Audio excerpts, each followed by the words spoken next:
Chapter 1. The Birth of a Leader.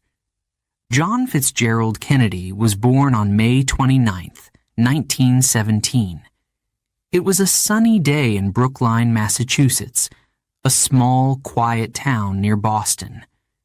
His family was special, even back then.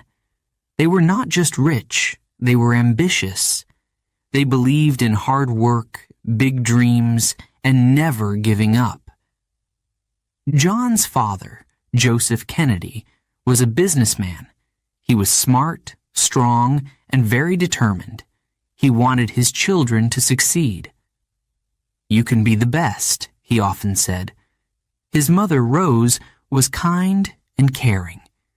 She loved her children deeply and taught them about faith and helping others. Together, Joseph and Rose made sure their home was full of love and high expectations. John was the second child in a big family. He had 8 brothers and sisters. They all had strong personalities, and they loved to compete. But John, who everyone called Jack, was different. He wasn't the strongest or the loudest. He was small and often sick. Jack had many illnesses as a child.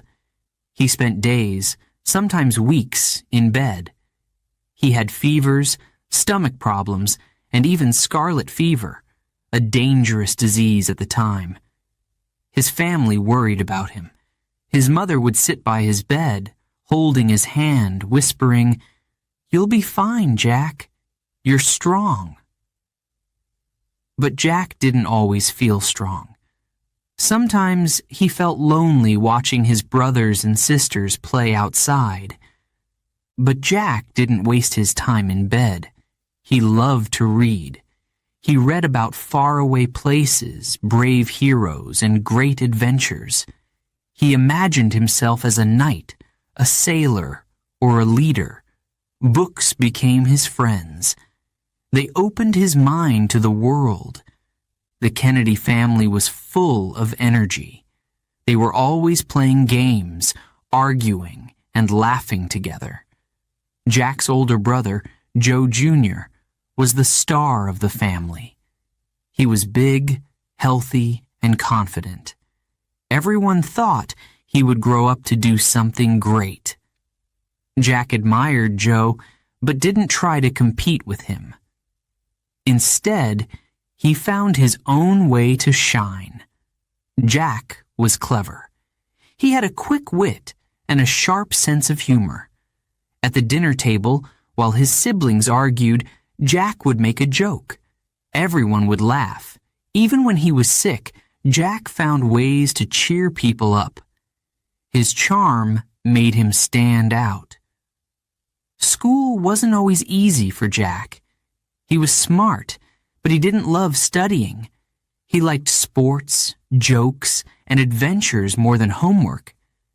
Teachers sometimes got frustrated with him. "Jack, you have so much potential. Why don't you try harder?" they would ask.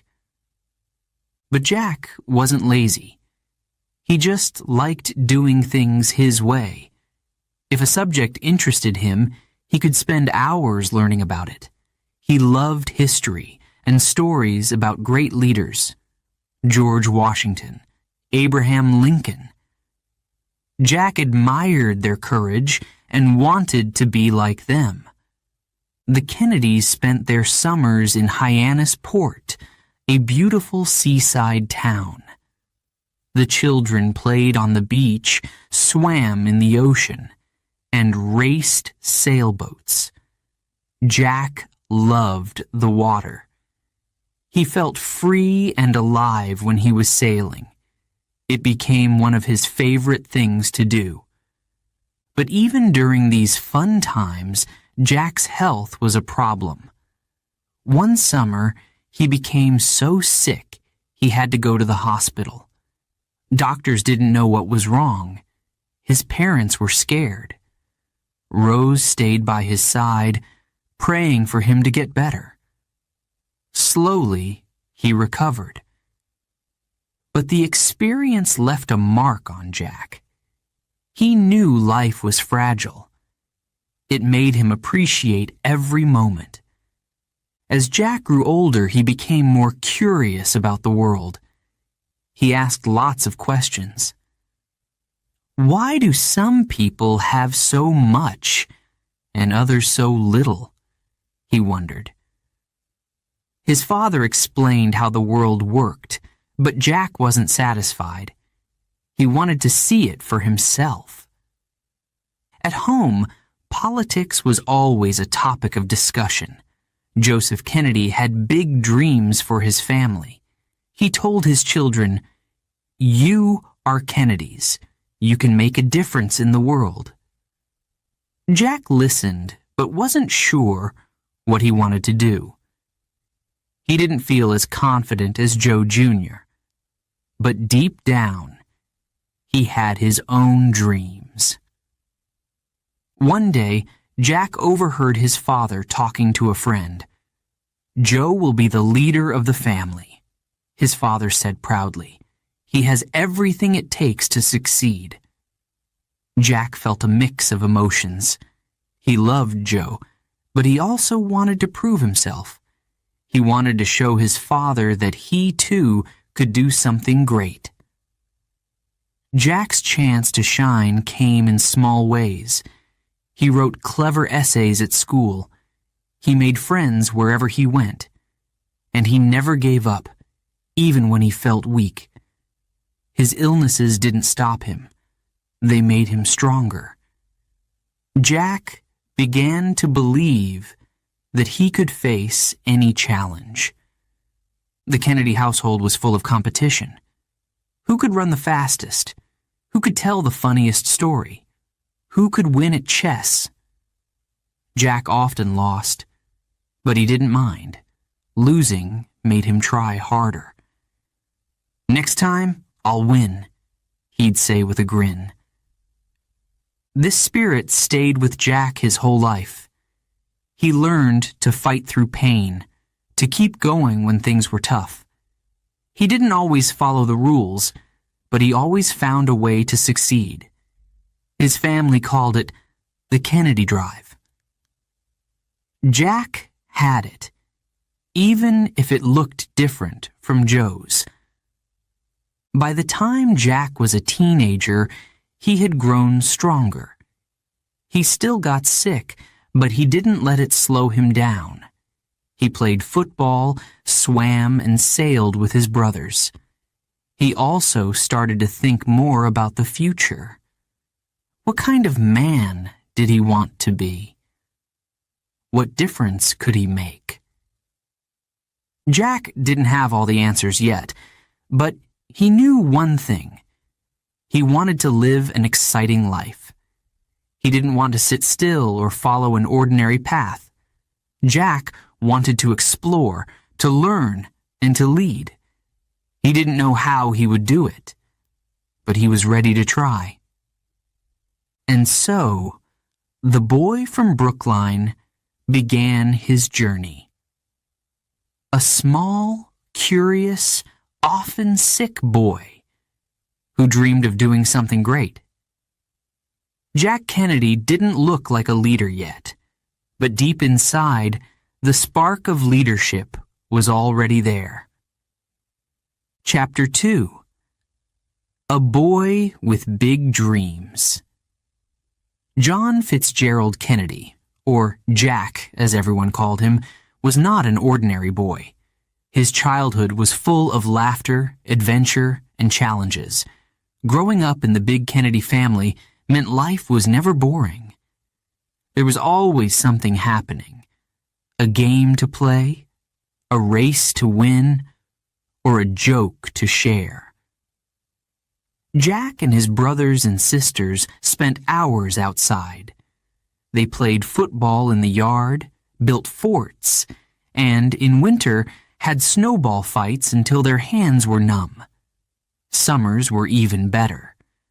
The Kennedy family had a house in Hyannisport, near the sea.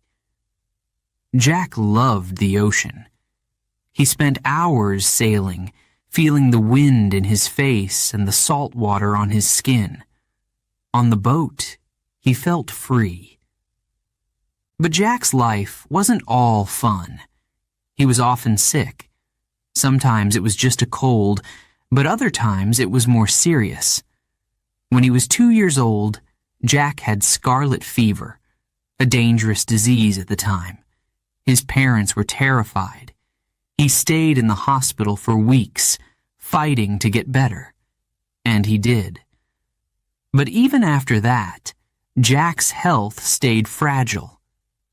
Jack hated being sick. It meant he had to stay in bed while his brothers and sisters played outside. Some days, he felt lonely. He could hear the laughter and shouts from the yard while he lay under a heavy blanket, feeling weak and tired. But Jack didn't waste his time. He loved to read. His mother often brought him books, big, heavy books full of exciting stories. Jack read about kings and queens, heroes and explorers.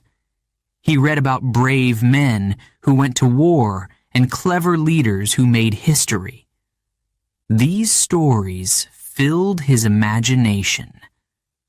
Jack would close his eyes and dream. What if he could be like those heroes? What if he could do something great? These dreams gave him hope. They made him feel strong, even when his body felt weak. Jack's father, Joseph Kennedy, was a big influence on him. Joseph believed in hard work and big dreams. He often told Jack, "You can be anything you want to be." These words stayed with Jack. His father's confidence made him believe in himself, even when he doubted his abilities. Joseph pushed all his children to be the best. He wanted them to work hard, win competitions, and never give up. Jack admired his father, but didn't always follow the rules. He liked to have fun. He loved to laugh and make jokes, even when he got into trouble for it. Life in the Kennedy family was a mix of fun and competition. The children were always trying to outdo each other. Who could run the fastest? Who could tell the funniest story? Who could win at chess or finish a puzzle first? Jack often lost. He wasn't the strongest or the fastest, but he was clever. If he couldn't win with strength, he'd win with his wit. Jack's older brother, Joe Jr., was the family star. Joe was strong, confident, and seemed to succeed at everything. Jack admired Joe, but didn't try to compete with him. Instead, Jack found his own way to shine. He made people laugh. He told stories. And he listened, really listened, when others talked. Despite his illnesses, Jack was full of energy when he felt well. He loved adventure. Once, while playing in the yard, he climbed a tall tree. His siblings cheered him on. "Higher, Jack!" they shouted. Jack climbed until he was almost at the top. But then, the branch beneath him cracked. He held on tightly, his heart pounding. Slowly, he climbed back down. When he reached the ground, his brothers clapped and laughed. Jack laughed too, even though his hands were shaking. He loved the thrill of taking risks. At school, Jack wasn't always the best student. He was smart, but he didn't like sitting still for long. His teachers often said, "Jack, you're full of potential. You just need to focus." But Jack had his own way of learning. He asked lots of questions. He wanted to know how things worked and why people made the choices they did. Jack especially loved history. He loved learning about great leaders like George Washington and Abraham Lincoln. These men inspired him. They made him wonder, could he lead someday? Could he help others and leave his mark on the world? One of Jack's favorite memories was sailing with his father. On quiet afternoons, they would take the boat out into the ocean. The sea stretched wide and endless around them. The waves rocked the boat gently as they talked. "Jack," his father would say, "the world is full of challenges. But challenges are what make life interesting. You have to face them head on." Jack nodded, watching the horizon. He didn't always understand his father's words at the time, but they stayed with him. As Jack grew older, his curiosity grew too. He started to notice the world wasn't fair. Some people had a lot, while others had very little. This bothered him. He asked his father, "Why do some people have to struggle so much?" His father's answer didn't satisfy him. Jack wanted to understand more. He wanted to see the world for himself. His dream of becoming a hero wasn't just about adventure. It was about helping people, making things better. Jack's illnesses taught him to be strong in his own way. He learned to laugh, even when life was hard. He learned to dream, even when he was stuck in bed. And he learned to never give up, even when the odds were against him. His mother often reminded him, "Jack, you're special. You have something to give the world." Jack didn't know what that was yet, but he wanted to find out. Jack's childhood was full of ups and downs. He had happy days and difficult ones. But through it all, he kept dreaming. He dreamed of adventure, of greatness, of making a difference. He didn't know how or when it would happen, but deep down, he believed in his future. Jack Kennedy was still a boy, but the seeds of a leader were already growing inside him. Little did he know, those dreams would one day change the world. Chapter 3. Lessons at Harvard. When Jack was 18 years old, he left home to attend Harvard University. Harvard was one of the most famous schools in America. It was a place for smart and ambitious students. Jack's older brother, Joe Jr., had gone there before him, and everyone expected Jack to do just as well. At first, Jack didn't take school too seriously. He was charming and funny, and people liked him right away. He made friends easily. He joined clubs, played sports, and went to parties. He enjoyed life at Harvard, but his grades weren't great. He often joked about how much he could get away with. But deep down, Jack knew he wasn't living up to his potential. Jack loved football and joined the Harvard football team. He wasn't the biggest or the strongest player, but he played with heart. One day during a practice game, he was hit hard and injured his back. The pain was terrible, but Jack didn't complain. He stayed on the field, determined to keep going. That was Jack's way. He never gave up, no matter how hard things got.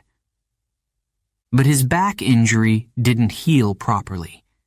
He had to quit the team.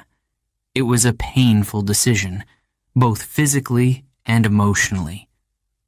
For the rest of his life, Jack would struggle with back pain. But this experience taught him something important. Life doesn't always go as planned, and you have to adapt. Jack's health problems followed him to Harvard. He caught colds easily and often felt tired. Sometimes he missed classes because he wasn't well enough to get out of bed. But Jack didn't let this stop him. When he couldn't go to class, he would read in his dorm room. History and politics became his favorite subjects. Jack loved to ask questions in class. He didn't just want to know the facts. He wanted to understand why things happened. His professors noticed this. They said, "Jack, you think differently. That's a gift." Jack didn't realize it yet, but his way of thinking would become one of his greatest strengths. In his second year at Harvard, something happened that changed Jack's life. His father, Joseph, sent him on a trip to Europe. "Go see the world," his father told him. Jack packed his bags, not knowing how much this trip would affect him. In Europe, Jack saw things he had only read about in books. He visited London, Paris, and Berlin. The cities were beautiful, but there was also tension in the air. Adolf Hitler had risen to power in Germany, and war seemed close. People were scared. Jack could see it in their faces. He traveled to Czechoslovakia, a small country under threat from Hitler. There, Jack met people who had lost everything because of politics and war. He listened to their stories and felt their fear. It was the first time Jack truly understood how powerful and dangerous leaders could be. When Jack returned to Harvard, he was different. The trip had opened his eyes. He couldn't stop thinking about what he had seen in Europe. He began to care more about his studies. History and government were no longer just subjects. They were tools to understand the world. For one of his classes, Jack wrote a long paper about Britain's response to Hitler's rise. He argued that Britain had made mistakes by not standing up to Hitler sooner. He worked hard on the paper, reading everything he could find on the topic. When he turned it in, he wasn't sure what his professor would think. The professor was impressed. "Jack," he said, "you have a talent for writing. Use it." Jack felt proud. For the first time, he realized he could use his mind and his words to make a difference. Jack started to focus more on school, but he didn't lose his fun side. He still loved making people laugh. His friends often said, "Jack has a way of bringing people together." He had a natural charm that made him the center of attention, even when he wasn't trying. One of his closest friends at Harvard was Lem Billings. The two became inseparable. They spent hours talking about everything: sports, history, politics, and life. Lem later said, "Jack was always thinking about the future. He wanted to do something important." Jack's family played a big role in shaping his time at Harvard. His father often sent him letters full of advice. "Work hard, Jack," his father would write. "The world needs leaders like you." Jack also stayed close to his brother Joe. Joe was studying law and preparing for a bright future. He was still the family star, and Jack admired him. But Jack also began to feel his own ambitions growing. Jack's younger sister, Kathleen, was another big influence. Kathleen, or Kick, as everyone called her, was fun, bold, and full of life. She and Jack were very close. She believed Jack could do great things, and her encouragement meant a lot to him. During his last year at Harvard, Jack began writing his senior thesis, a big research paper that every student had to complete to graduate. Jack's topic was the events leading up to World War II. He focused on why some countries had been too slow to act against Hitler. Jack worked tirelessly, reading, writing, and revising. When he finished, his father read the paper and said, "This is good, Jack. You should publish it." With his father's help, Jack turned his thesis into a book called Why England Slept. The book explained how Britain's mistakes had allowed Hitler to grow stronger. When the book was published, it became a surprise success. People praised Jack's ideas and writing. Jack was proud, but he didn't let the success go to his head. He knew he still had much to learn. Graduating from Harvard was a proud moment for Jack. He had grown a lot during his time there. He started as a carefree young man who loved sports and parties. But by the end, he was a thoughtful writer and thinker, ready to face the challenges of the world. As Jack walked across the stage to receive his diploma, he thought about all he had learned.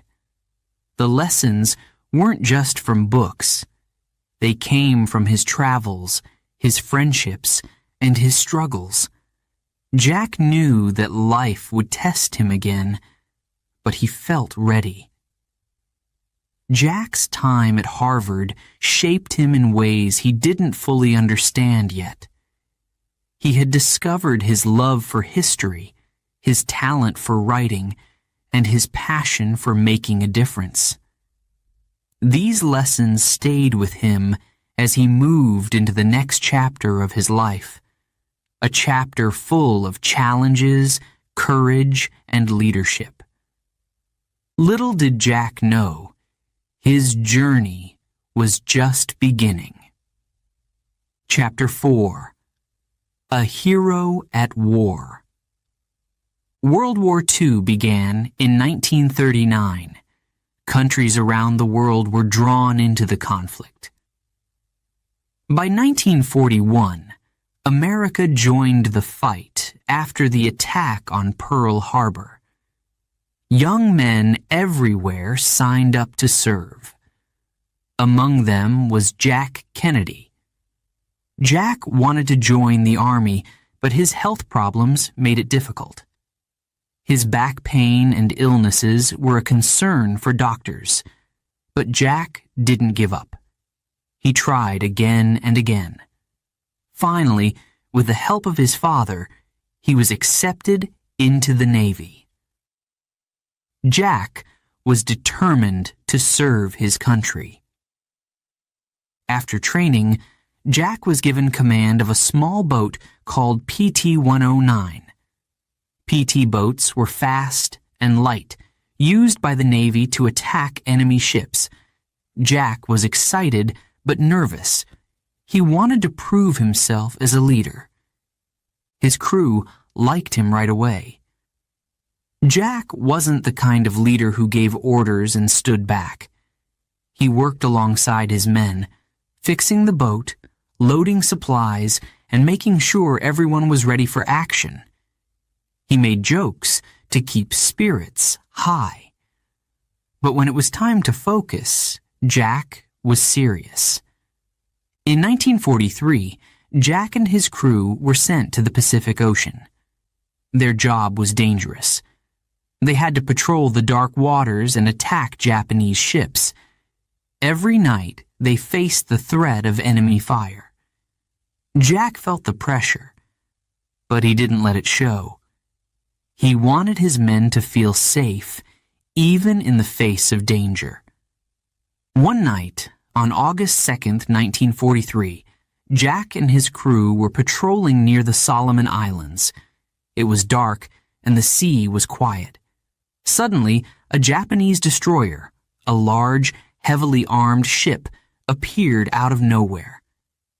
Before Jack could react, the destroyer slammed into PT-109.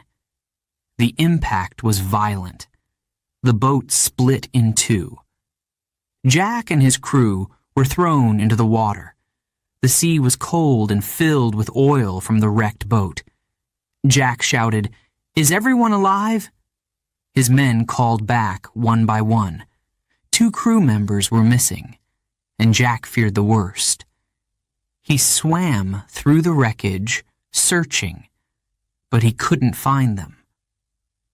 The surviving crew clung to pieces of the broken boat. Some were injured. Everyone was scared. But Jack stayed calm. He knew he had to lead them. "We'll make it," he said. "Stick together." Hours passed. The sun rose and the heat became unbearable. The men were exhausted, hungry, and thirsty. Jack decided they couldn't stay in the water. Nearby, he saw a small island. It was far, but it was their only chance. Jack told his crew, "We're swimming to that island." Jack took a piece of rope and tied it to an injured crew member named Patrick McMahon. Patrick couldn't swim because of his burns. Jack put the rope in his mouth and began to swim, pulling Patrick behind him. The journey was long and painful. The salt water stung Jack's wounds, and his back ached terribly. But he didn't stop. He couldn't leave his man behind.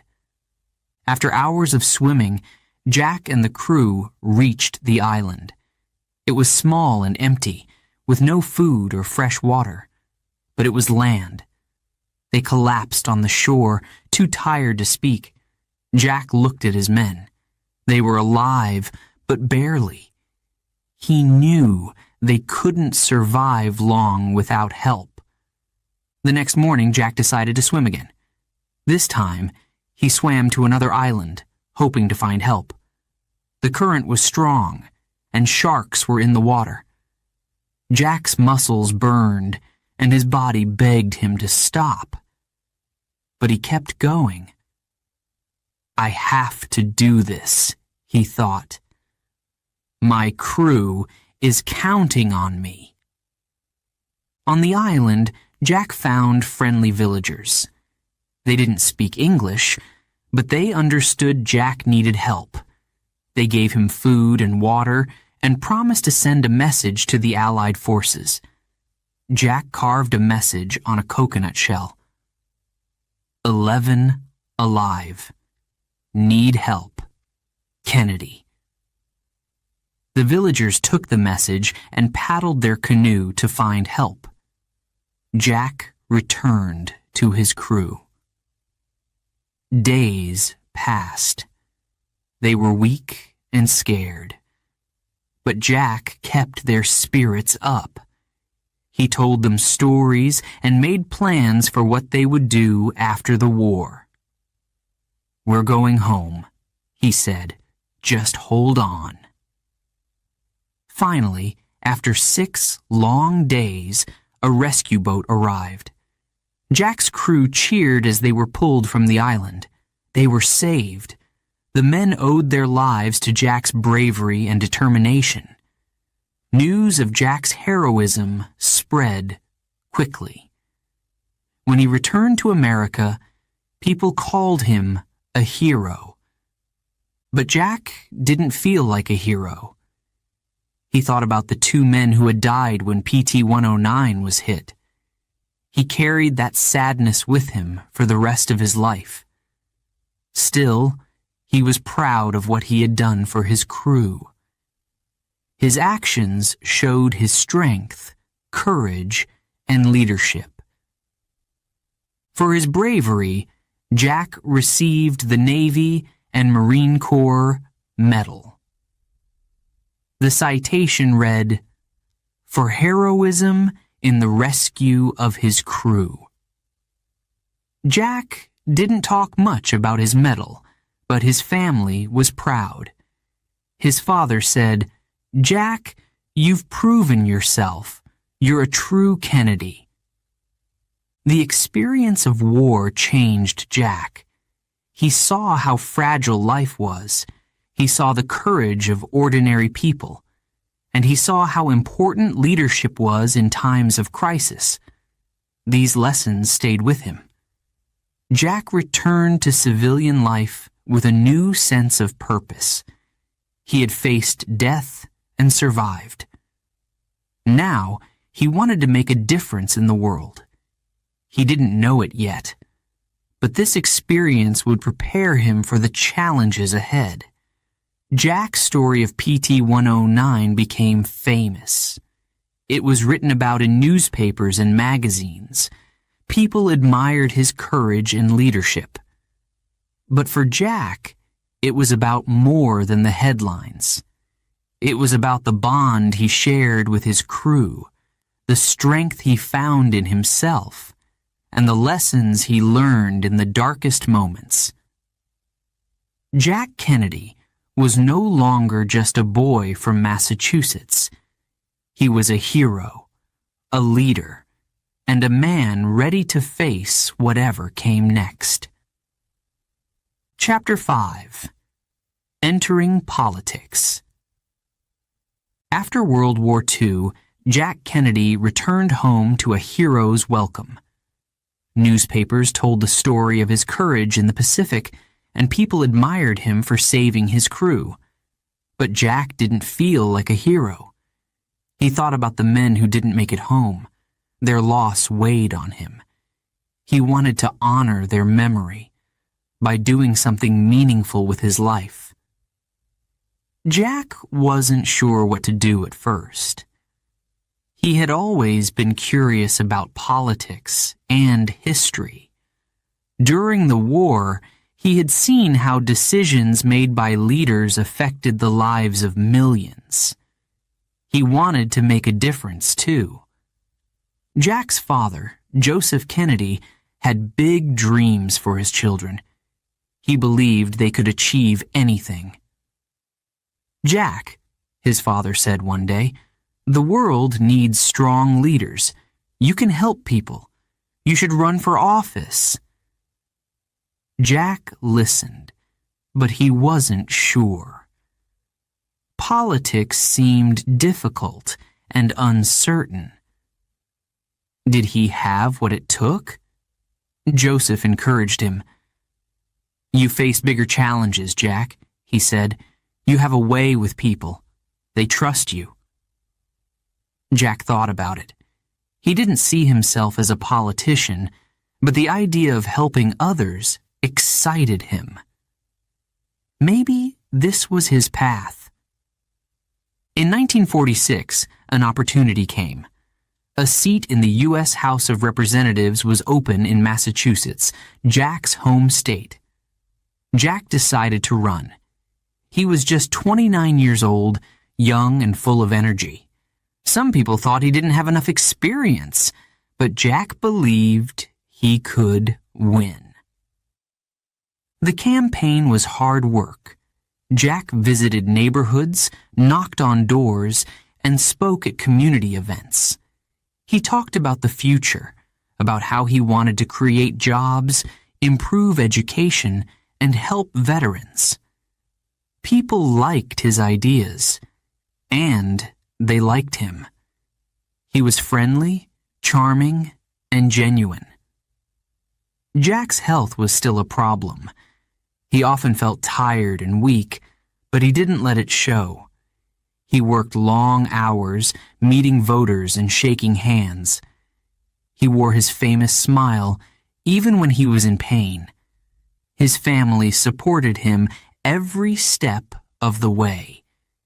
His siblings helped with the campaign, and his mother and father cheered him on. The campaign trail wasn't always easy. Jack faced criticism from older, more experienced politicians. They called him too young, and said he didn't understand the needs of the people. But Jack didn't back down. He listened to their words, learned from their experience, and kept moving forward. On Election Day, the results came in. Jack had won. He became a congressman for Massachusetts. When he took his seat in Washington, D.C., he felt both excitement and fear. The halls of Congress were filled with powerful and experienced politicians. Jack knew he had a lot to learn. As a congressman, Jack worked hard. He studied the issues, listened to the people, and tried to make a difference. His health often got in the way. Sometimes he was too sick to attend meetings. Other times, he worked from his bed, reading reports and writing letters to his voters. Despite the challenges, Jack didn't give up. He believed that leadership wasn't about being perfect. It was about showing up and doing your best. He wanted to prove to the people of Massachusetts that he was there for them. Jack's charm and intelligence helped him make friends in Congress. He worked with people from both political parties. He believed in cooperation. "We can accomplish more together," he often said. This attitude earned him respect, even from those who didn't agree with him. Jack's speeches in Congress were clear and powerful. He spoke about helping veterans find jobs and making education more affordable. He also talked about the need for peace. After seeing war firsthand, Jack believed it was the duty of leaders to prevent future conflicts. Jack's time in Congress taught him many lessons. He learned how to negotiate, how to listen, and how to lead. He also learned how to handle criticism. Some people thought he wasn't doing enough. Others thought he was too ambitious. Jack didn't let their words discourage him. Instead, he used them as motivation to work harder. By 1952, Jack had spent 6 years in Congress. He began to think about his next steps. His ambition had grown. He wanted to have a bigger impact. He wanted to help more people. Jack decided to run for the U.S. Senate. This was a big decision. The Senate was more powerful than the House, and the race would be tougher. Jack's opponent was Henry Cabot Lodge, a popular and experienced senator. Many people thought Jack didn't stand a chance, but Jack believed in himself. He launched another energetic campaign, traveling across Massachusetts to meet voters. Once again, his family helped. His younger brother, Bobby, became his campaign manager. Together, they worked day and night. The campaign was intense. Jack faced criticism about his youth and health, but he responded with confidence. He focused on the issues that mattered to people: jobs, health care, and education. His speeches inspired hope. Together, we can create a better future, he told the crowds. On Election Day, Jack won again. He became a senator for Massachusetts. The victory was a turning point in his life. He had proven that he could lead, even in the face of doubt. Jack's dream of helping others was coming true. As a senator, Jack continued to work on issues he cared about.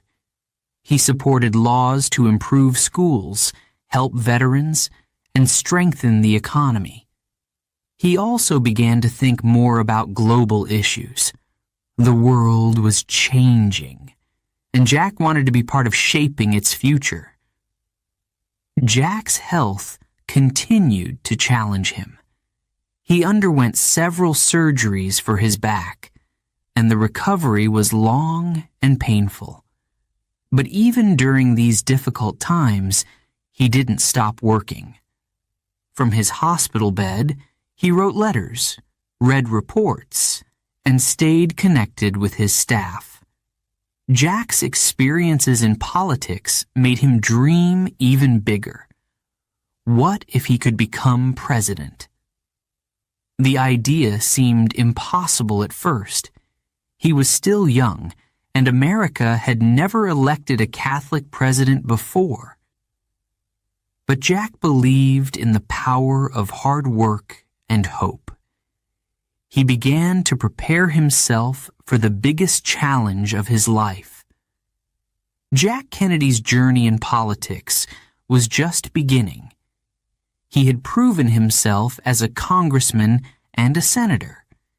He had faced criticism, illness, and doubt, but he had never given up. Jack's story was one of courage, determination, and a deep desire to help others. Little did he know, his greatest challenges and his greatest triumphs were still ahead. Before we begin Chapter 6, a quick note for our listeners. You're currently listening to this audiobook on Woo English. Remember, this content is specially made for Woo English listeners only. If you're hearing it on any other channel, it may be a violation of Woo English's rights. Please ensure you're tuned into the right source to fully enjoy and respect this audiobook journey. Now, let's continue the story. Chapter 6. A Young President. In 1960, America was ready for a new leader. The country faced many challenges, at home and around the world. The Cold War between the United States and the Soviet Union brought fear of nuclear war. At the same time, the fight for civil rights was growing louder. People wanted change, hope, and a brighter future. Jack Kennedy believed he could bring that change. At just 43 years old, he announced that he would run for president. It was a bold decision. Many people doubted him. He was young, Catholic, and relatively new to politics compared to his opponents. But Jack was confident. He believed in his vision for America. Jack's opponent in the race was Richard Nixon, the Vice President of the United States. Nixon was experienced and well-known. Many thought he would easily win, but Jack had something special, his charisma. When he spoke, people listened. He had a way of making them feel hopeful.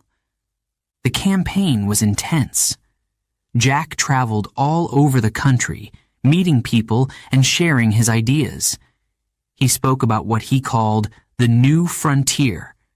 This was his vision for America, a future filled with progress, equality, and peace.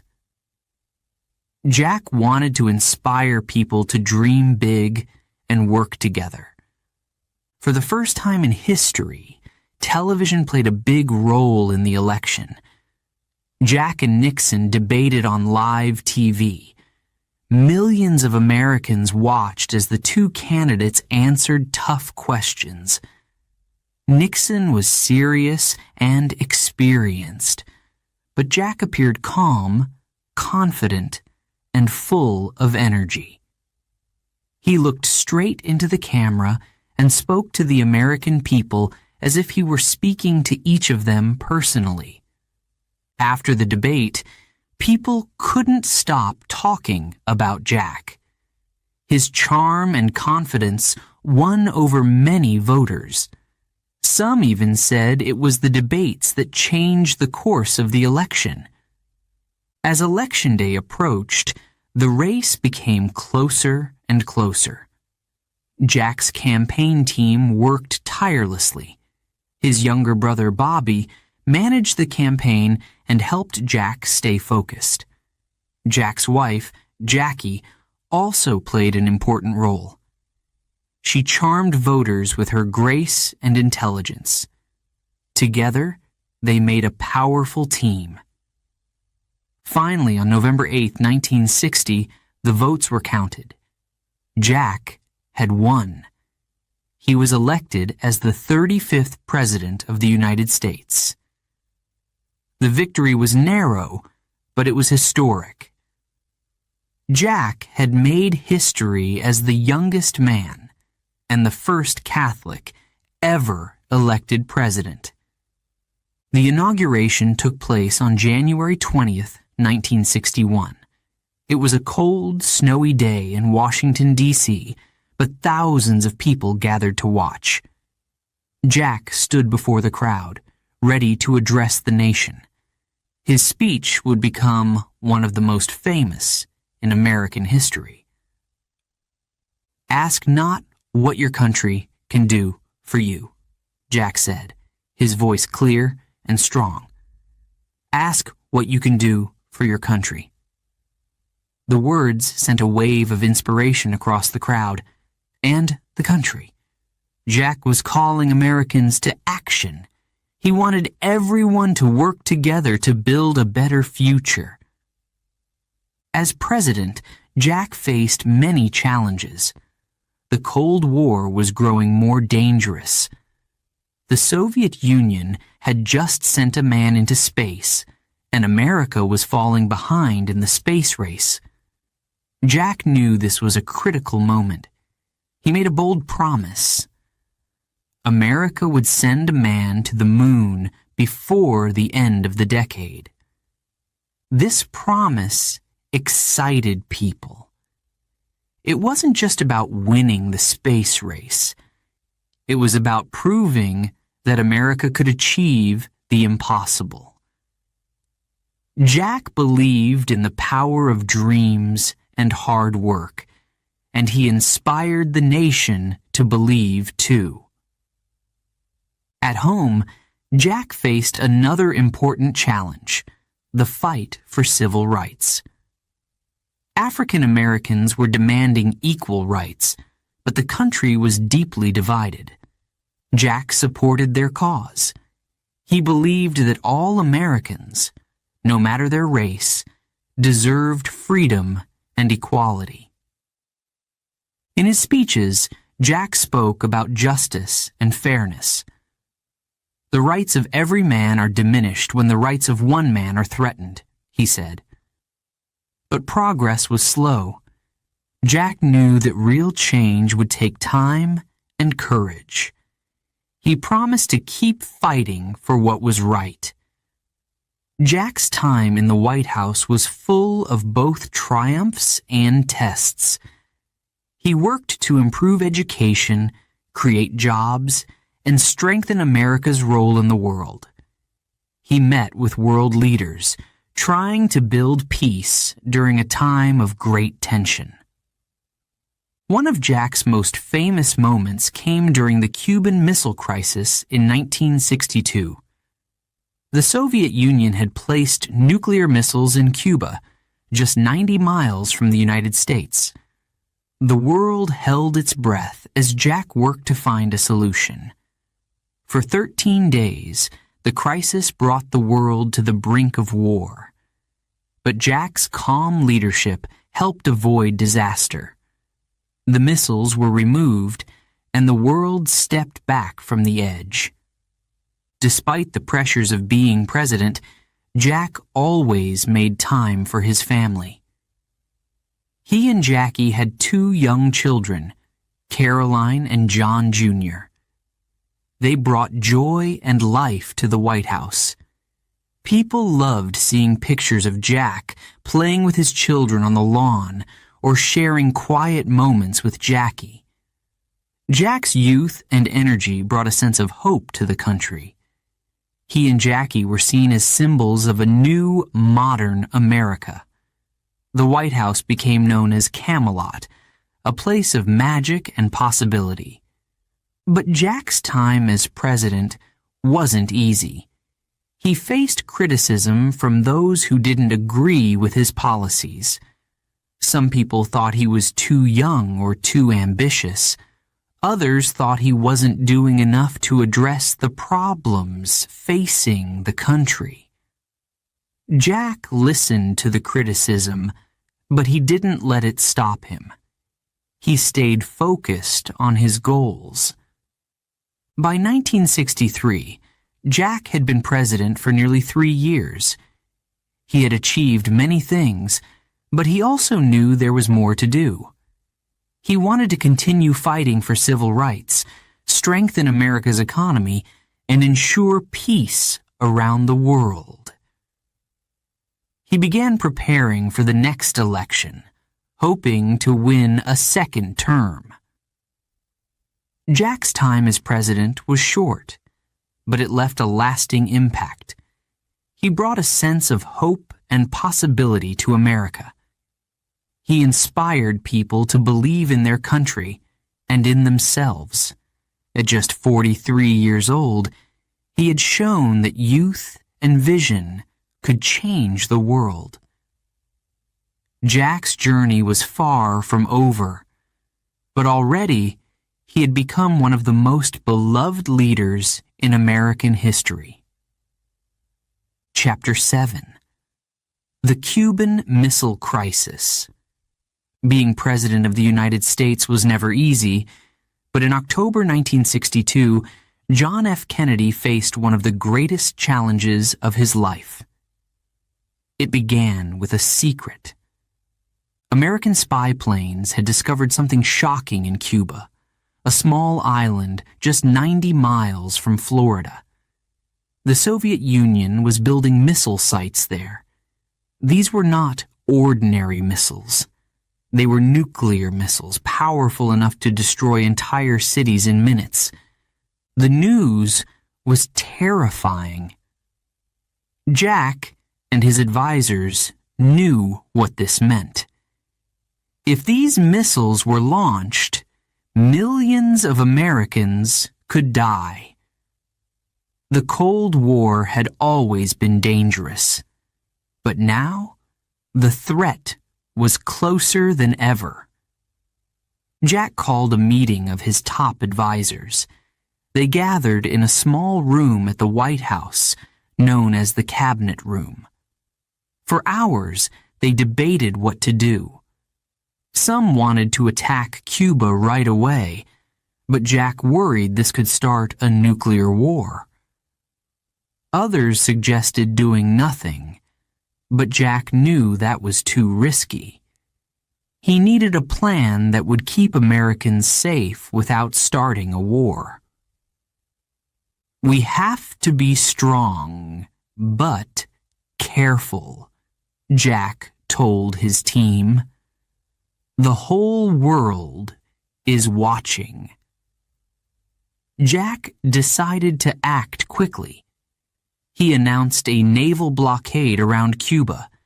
This meant that no ships from the Soviet Union could bring weapons to the island.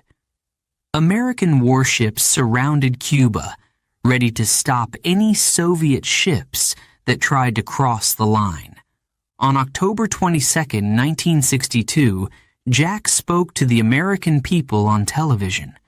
His voice was calm but firm. The United States will not allow nuclear missiles in Cuba, he said. We are prepared to defend ourselves if necessary. Families across America watched the speech in silence. They were scared. Schools held emergency drills, teaching children what to do if a nuclear bomb fell. People built bomb shelters in their backyards. Everyone hoped for the best, but feared the worst. For 13 days, the world held its breath. Soviet ships carrying more missiles sailed toward Cuba. Would they stop at the blockade, or would they try to break through, risking war? Jack stayed calm under pressure. He held secret meetings every day, weighing his options. He also wrote letters to the leader of the Soviet Union, Nikita Khrushchev. In the letters, Jack tried to find a peaceful solution. "We both want to avoid war," he wrote. "Let us work together to make that happen." The tension grew with each passing day. American military forces were on high alert. Bombers with nuclear weapons were ready to fly at a moment's notice. The world was on the brink of disaster. Then, on October 24th, something remarkable happened. The Soviet ships approaching the blockade stopped. They turned around. It was a small victory, but the crisis wasn't over yet. The missiles already in Cuba were still there. Jack continued to negotiate with Khrushchev. Finally, on October 28th, the two leaders reached a deal. The Soviet Union agreed to remove its missiles from Cuba. In return, the United States promised not to invade Cuba. Secretly, Jack also agreed to remove American missiles from Turkey, near the Soviet Union's border. The crisis was over. The world breathed a sigh of relief. Jack's leadership during the Cuban Missile Crisis was praised around the world. He had stayed calm and strong in the face of danger. He had avoided war while protecting the safety of the American people. Many said it was his finest moment as president. But Jack knew how close the world had come to disaster. He often thought about the lessons of the crisis. He believed that communication and diplomacy were the keys to peace. He also believed that nuclear weapons were too dangerous to ever be used. The Cuban Missile Crisis changed Jack forever. He became more determined to work for peace. In the months that followed, he gave speeches about the need to reduce nuclear weapons. He said, "We must never put the future of humanity at risk again." Jack's actions during those 13 days showed the world what true leadership looked like. He proved that courage and calm could overcome fear and chaos. The crisis had tested him like never before, and he had risen to the challenge. The Cuban Missile Crisis remains one of the most dramatic moments in history. It showed how close the world could come to destruction, but also how strong leadership could pull it back from the edge. For Jack Kennedy, it was a defining moment, one that cemented his legacy as a leader who stood for peace and humanity. Jack's story was far from over, but those 13 days would always be remembered as a time when he saved the world from its darkest hour. Chapter 8: Fighting for Civil Rights.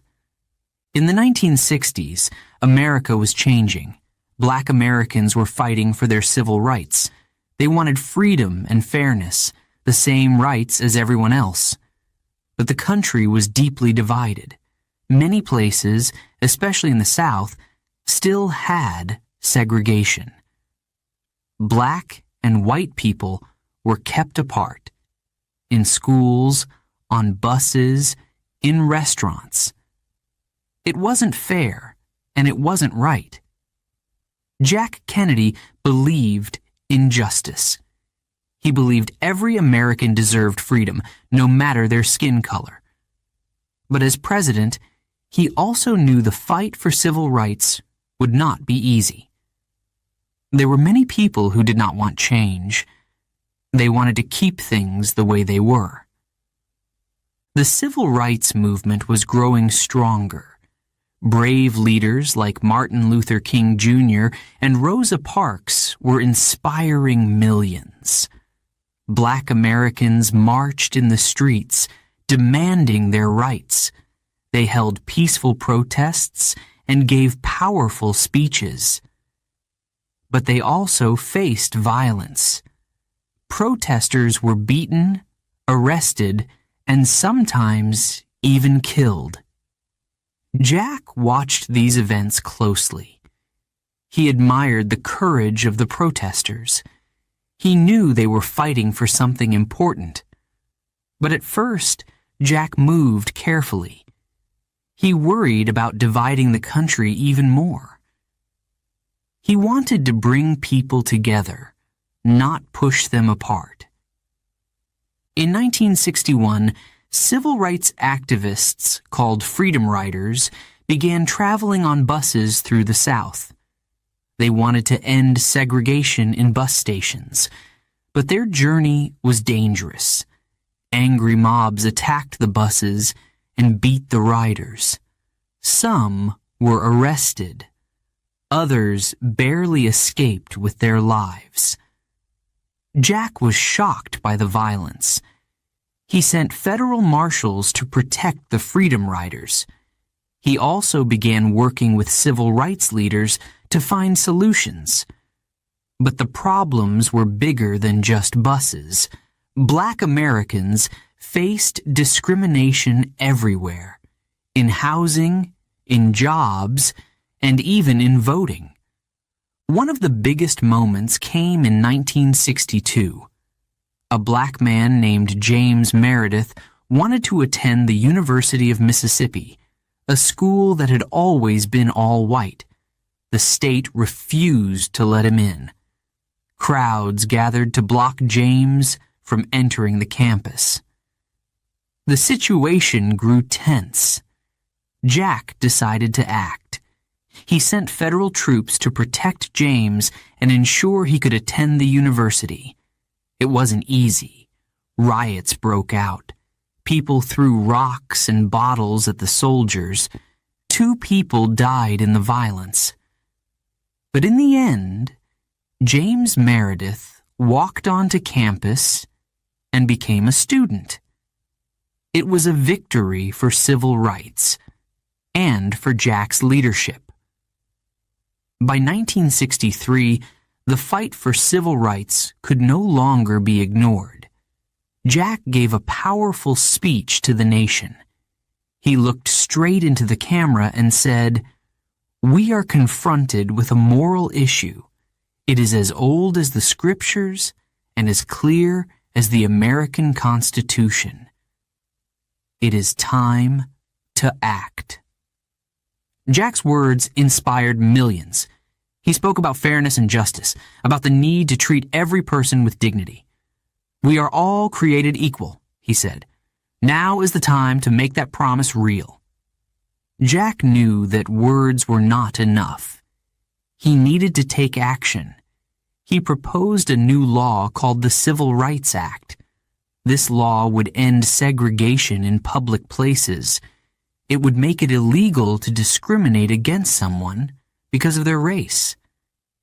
It was a bold step, and it faced strong opposition. In Congress, some politicians fought hard against the Civil Rights Act. They made speeches, held meetings, and tried to block the law from passing. They said it was too much change, too fast. But Jack didn't give up. He worked tirelessly, meeting with leaders, building support, and convincing others to join him.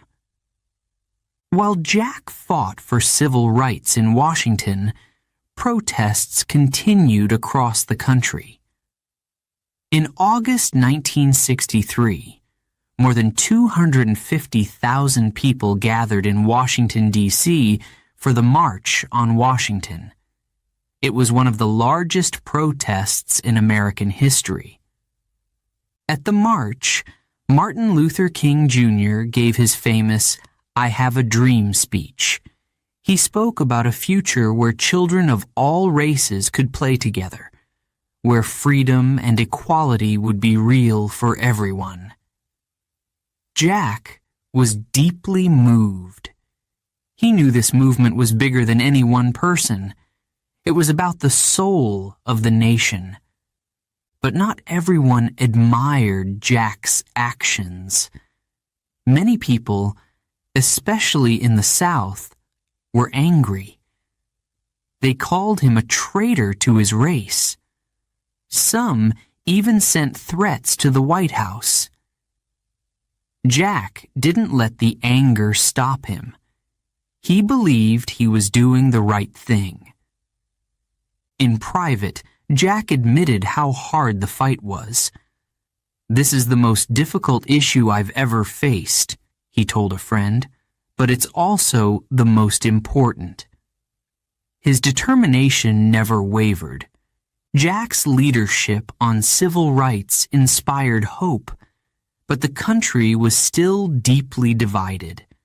The Civil Rights Act was making progress, but it hadn't yet become law by the time Jack's presidency ended.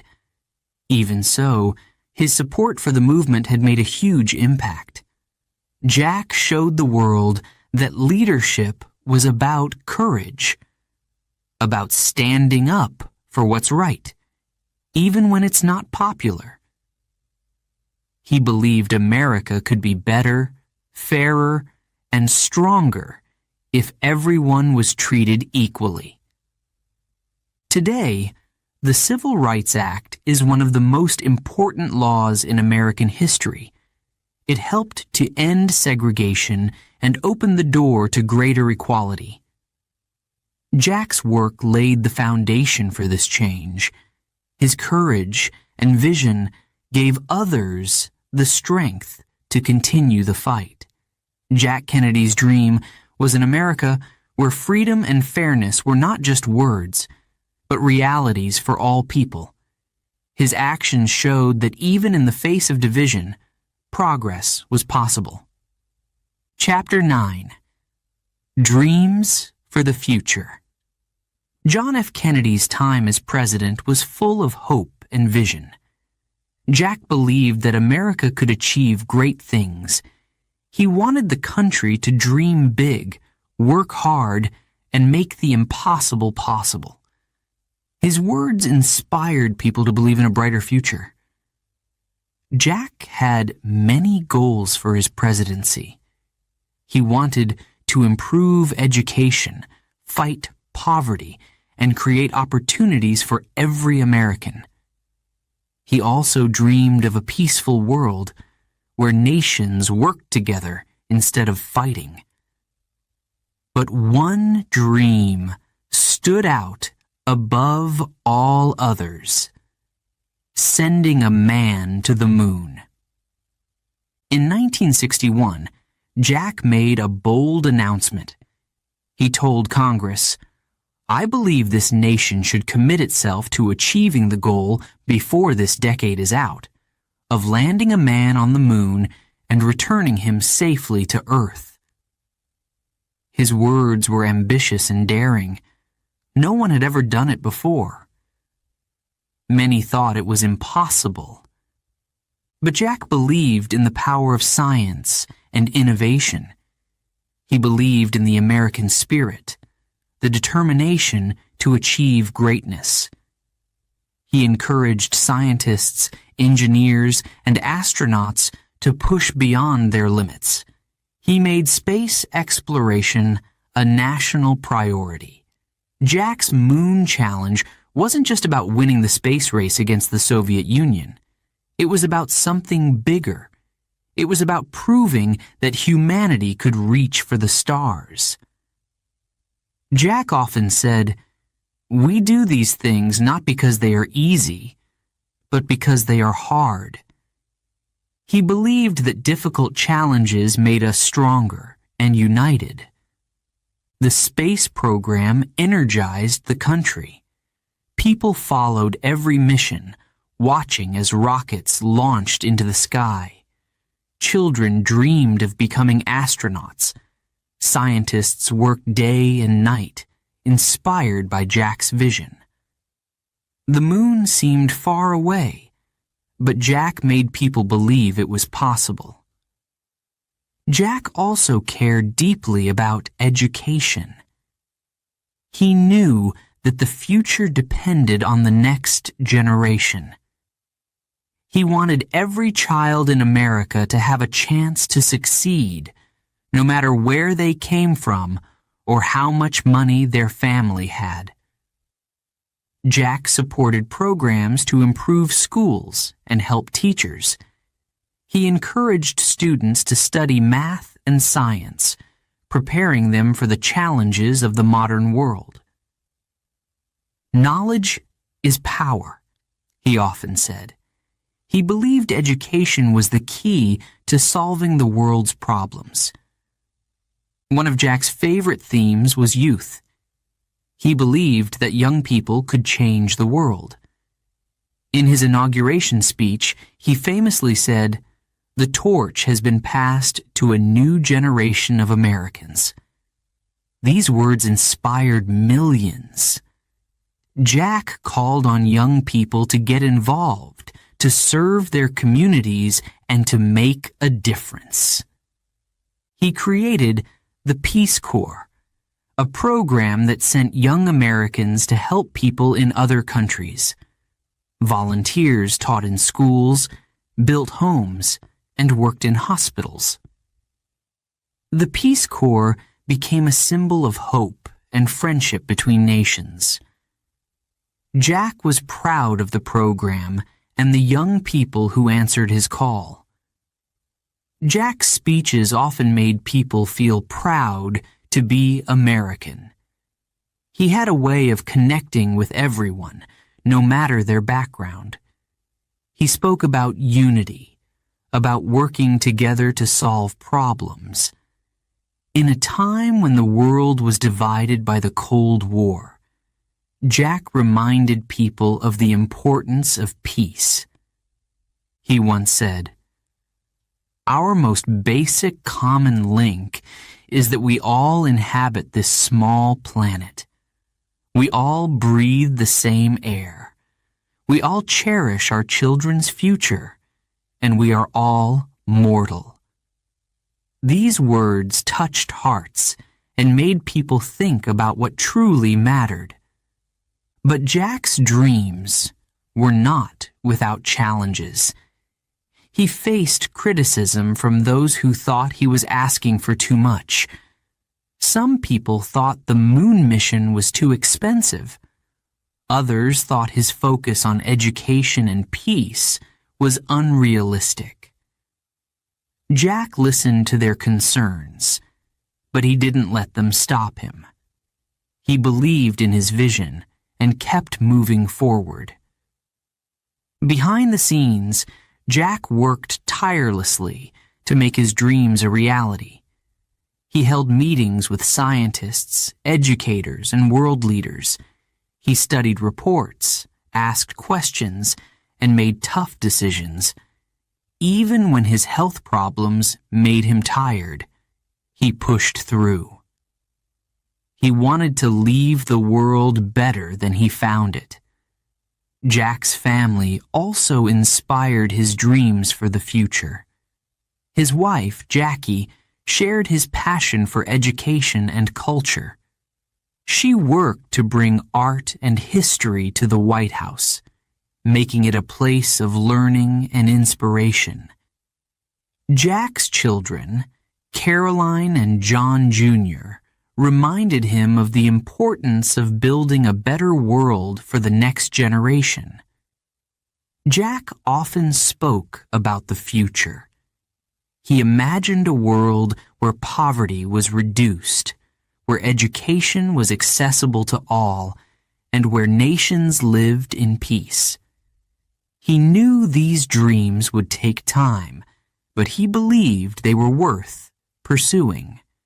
The future belongs to those who believe in the beauty of their dreams, he said. In 1962, Jack visited Rice University in Texas to talk about his moon mission. Standing before a large crowd, he spoke with passion and conviction. "We choose to go to the moon," he said, "not because it is easy, but because it is hard." The audience erupted in applause. They felt Jack's excitement and shared his belief in what America could achieve. Jack's dreams for the future were not just about science, education, or peace. They were about hope. He believed that when people came together, they could accomplish anything. He wanted Americans to feel proud, not just of their country, but of themselves. He reminded them that they had the power to shape the future. Even though Jack's time as president was short, his dreams left a lasting impact. After his death, his vision continued to guide the nation. In 1969, just 6 years after Jack's famous speech, Neil Armstrong became the first man to walk on the moon. Millions of people around the world watched as Armstrong took his first steps and said, "One small step for man, one giant leap for mankind." It was the moment Jack had dreamed of, and it became a reality. Today, John F. Kennedy is remembered as a leader who dared to dream big. His words and actions inspired a generation to believe in the power of hope, hard work, and unity. His dreams for the future remind us that even the biggest challenges can be overcome when we work together. Jack's legacy lives on in the hearts of those who continue to reach for the stars, fight for justice, and believe in a better tomorrow. Chapter 10. A Tragic Day in Dallas. November 22, 1963, was a sunny day in Dallas, Texas. The streets were filled with people. Men, women, and children stood in long lines, hoping to catch a glimpse of President John F. Kennedy. Jack was visiting Texas to speak about his plans for the future. He wanted to unite the people and gain their support for the changes he believed in. Jack and his wife, Jackie, were riding in an open-top car. Jackie wore a pink suit and waved to the cheering crowds. Jack smiled, his hand raised in a friendly wave. He loved meeting people. The excitement in the air was contagious. As the car moved through downtown Dallas, the crowds grew bigger. People shouted, "We love you, Jack!" and "Welcome to Dallas!" Children waved small American flags. Jack leaned over to Jackie and said, "It's a beautiful day." The motorcade turned onto Elm Street. The car slowed as it passed the Texas School Book Depository, a large brick building. Jack continued to wave.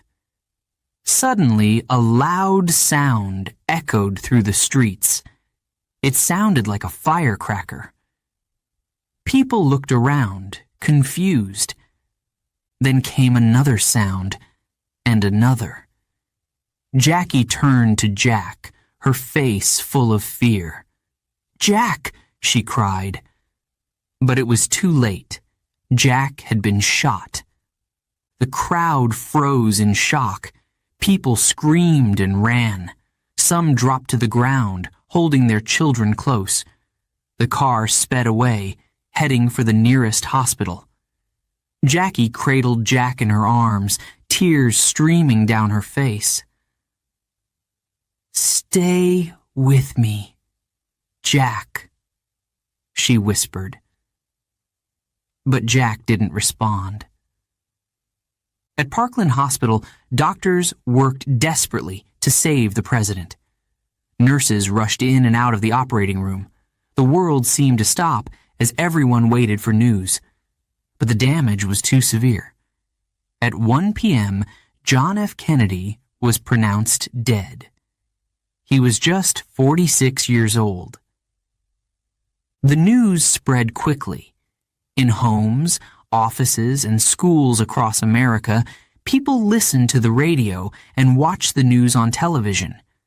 When they heard the words, "President Kennedy has died," many couldn't believe it. Tears filled their eyes. Some dropped to their knees and prayed. Others hugged their loved ones tightly, overwhelmed with grief. The Vice President, Lyndon B. Johnson, was sworn in as the new president that same day. Jackie stood by his side, still wearing her pink suit, now stained with Jack's blood. She refused to change her clothes. "I want them to see what they've done," she said. The nation was heartbroken. People cried in the streets, asking, "Why?"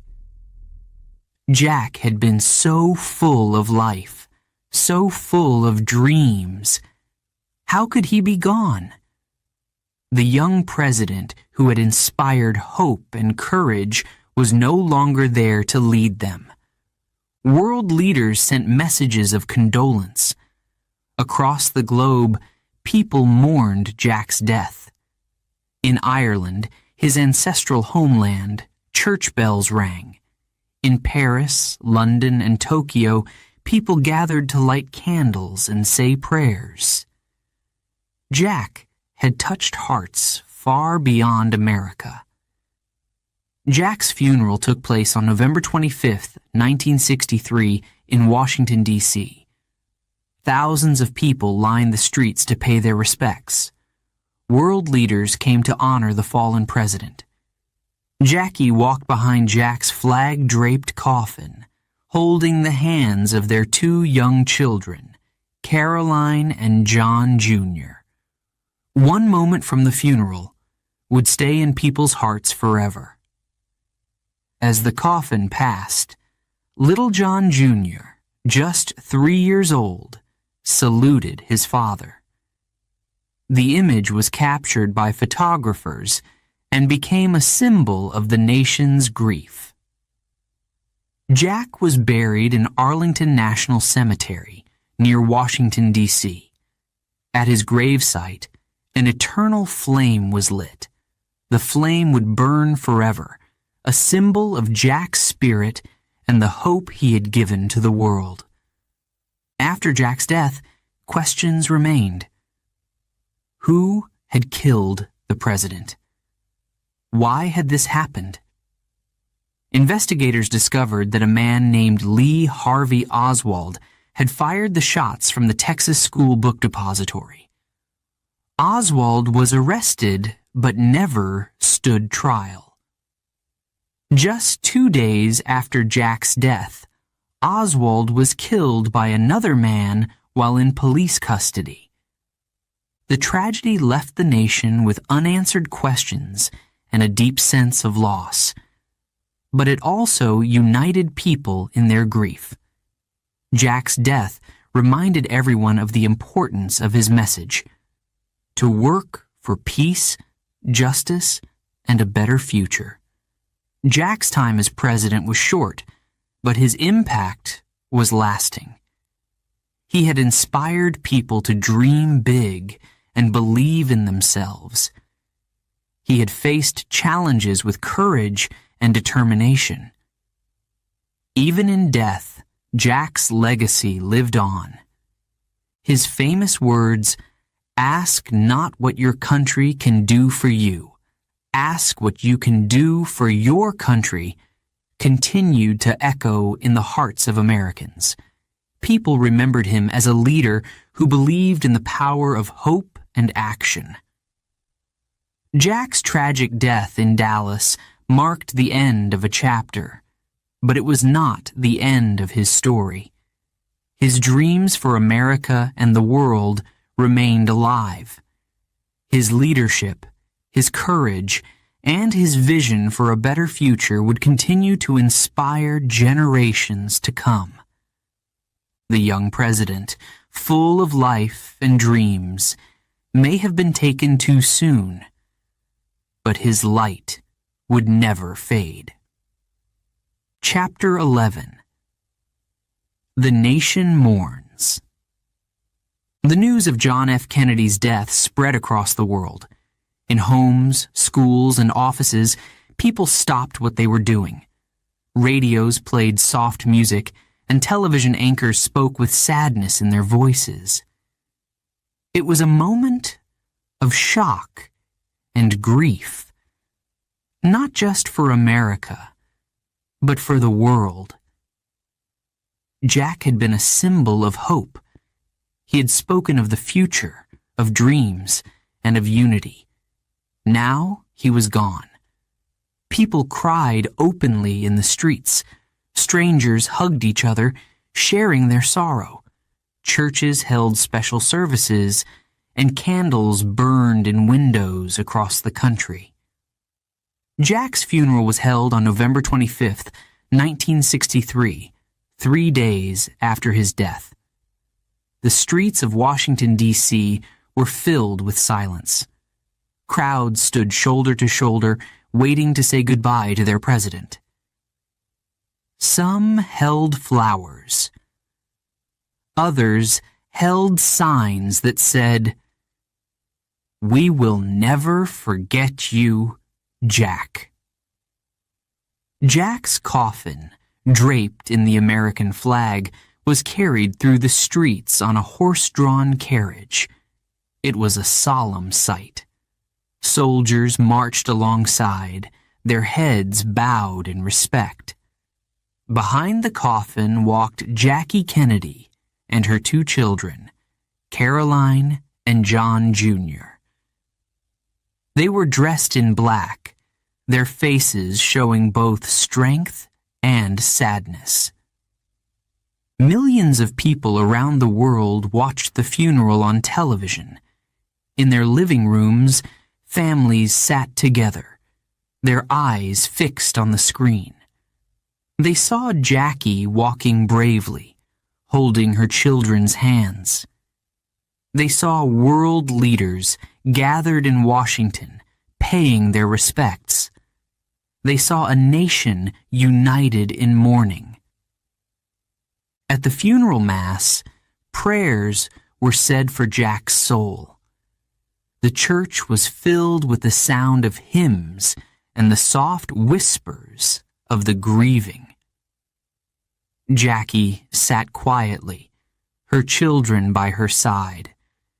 She held her head high, showing incredible strength in the face of loss. After the funeral, Jack's coffin was taken to Arlington National Cemetery. It was a cold, gray day. The sound of the military band played softly as the coffin was lowered into the ground. Soldiers fired a salute, and a bugle played taps. The mournful notes echoed across the cemetery. Then came a moment that no one would forget. At Jack's grave, Jackie lit a flame. It was called the Eternal Flame. This flame would burn forever, a symbol of Jack's spirit. It represented his dreams, his courage, and the hope he had given to so many. Little John Jr., just 3 years old, stood beside his mother. As his father's coffin passed, he raised his small hand in a salute. It was a simple gesture, but it touched hearts around the world. People wept as they watched the young boy honor his father. The days after Jack's death were filled with sadness, but also reflection. People remembered his speeches, his smile, and his vision for the future. They whispered his famous words, "Ask not what your country can do for you. Ask what you can do for your country." These words became a guiding light for a grieving nation. Jack had inspired people to believe in themselves and in each other. He had shown that leadership was about service and hope. Even in death, his message lived on. Around the world, people paid tribute to Jack. In Ireland, his ancestral homeland, church bells rang in his honor.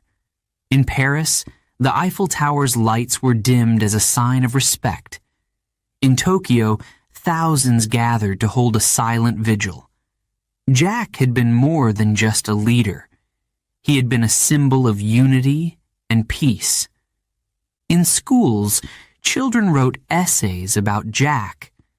They talked about his dream of sending a man to the moon, his fight for civil rights, and his hope for a better future. Teachers told their students, Jack Kennedy believed in young people. He believed that you could change the world. The Eternal Flame at Arlington became a place of pilgrimage. People traveled from all over the country to visit Jack's grave. They stood quietly, looking at the flame, and thought about the man who had led their nation. Some left flowers. Others simply whispered, "Thank you, Jack." Jack's death left many questions. Why had this happened? What would the future hold without him? These questions lingered, but so did his legacy. His life reminded people of the power of courage and determination. His death reminded them of the fragility of life and the importance of continuing his work. Jack had once said, "A man may die, nations may rise and fall, but an idea lives on." His ideas of hope, unity, and progress lived on in the hearts of millions. They became a part of America's story. Jack's family also carried on his legacy. Jackie worked to preserve his memory, creating the John F. Kennedy Library and Museum. It became a place where people could learn about Jack's life and his vision for the future. His brother, Bobby Kennedy, continued the fight for justice and equality, inspired by Jack's courage. For many, Jack Kennedy was more than a president. He was a symbol of what America could be, a place of opportunity, fairness, and hope. His life, though short, had changed the world, and his memory would never fade. In the years that followed, people often looked back on Jack's time as president. They remembered his smile, his laughter, and his determination to make the world better.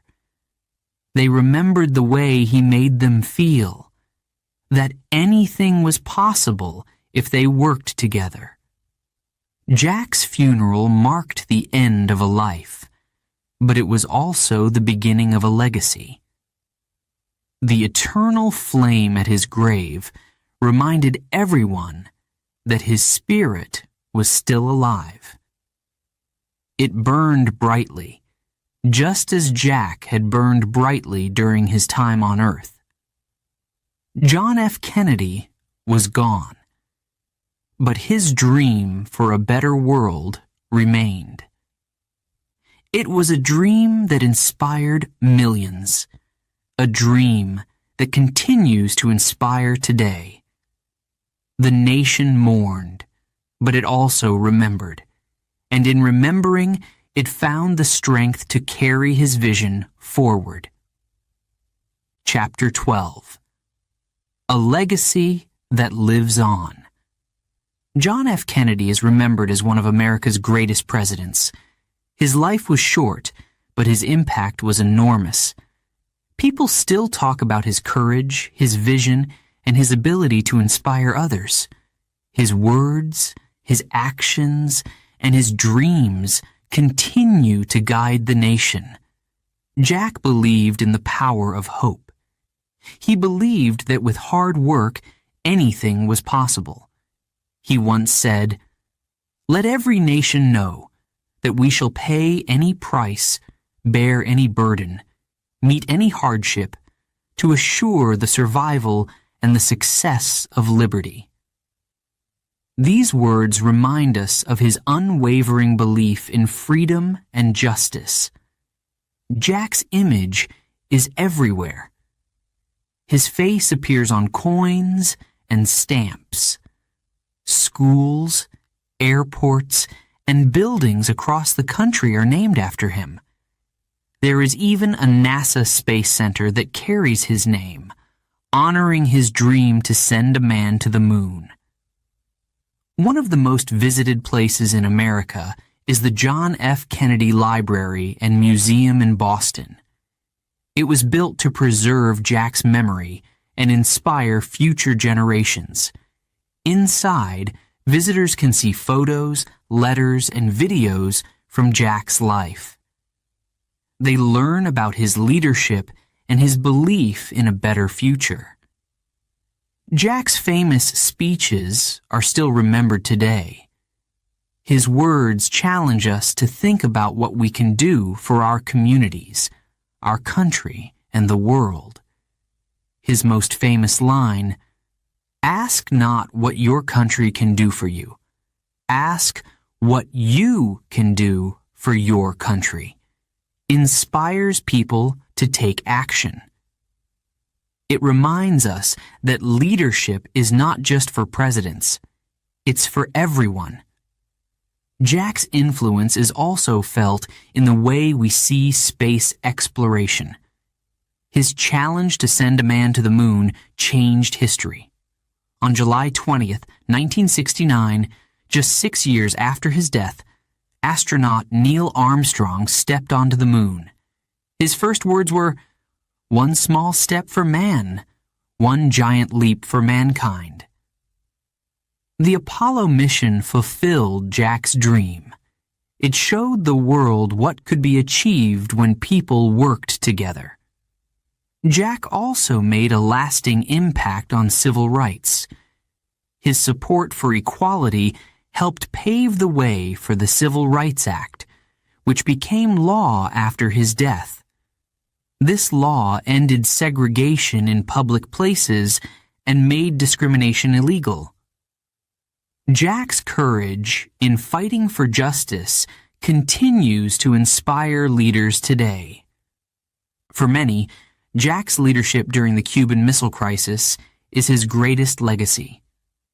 He showed the world that peace was possible, even in the face of war. His calm, steady hand during those 13 tense days saved countless lives.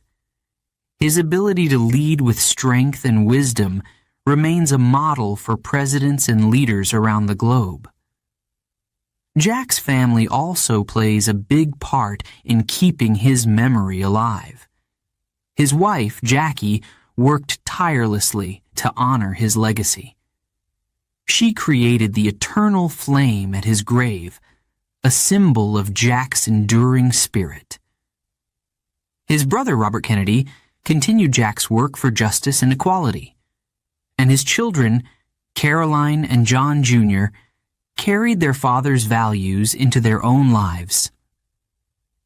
The eternal flame at Arlington National Cemetery is a place of reflection. Visitors from all over the world come to stand by Jack's grave. They look at the flame and remember his life, his dreams, and his leadership. They think about the hope he gave to millions. Jack's story is one of courage and resilience. He faced illness, war, and tragedy, but he never gave up. He believed that one person could make a difference. He showed us that even when life is hard, we must keep moving forward. His life teaches us important lessons. It teaches us to dream big, to work for what we believe in, and to stand up for what is right. It shows us the power of leadership, not just in government, but in our everyday lives. Jack's influence reaches far beyond America. Around the world, people remember him as a leader who cared about peace and fairness. He was a symbol of hope during a time of fear and uncertainty. His legacy reminds us that the world can change when we work together. Even in the face of tragedy, Jack's light still shines. His death was a great loss, but his life left an even greater gift. It left us with a vision of what is possible. It showed us the power of unity, courage, and hope. John F. Kennedy's story is not just the story of a president. It is the story of a man who believed in people, in possibilities, and in the future. His legacy lives on in the hearts of those who continue to dream, to lead, and to make a difference. As long as there are people who believe in hope and progress, Jack's vision will never fade. His story will continue to inspire generations to come, and his light will continue to guide us toward a better tomorrow.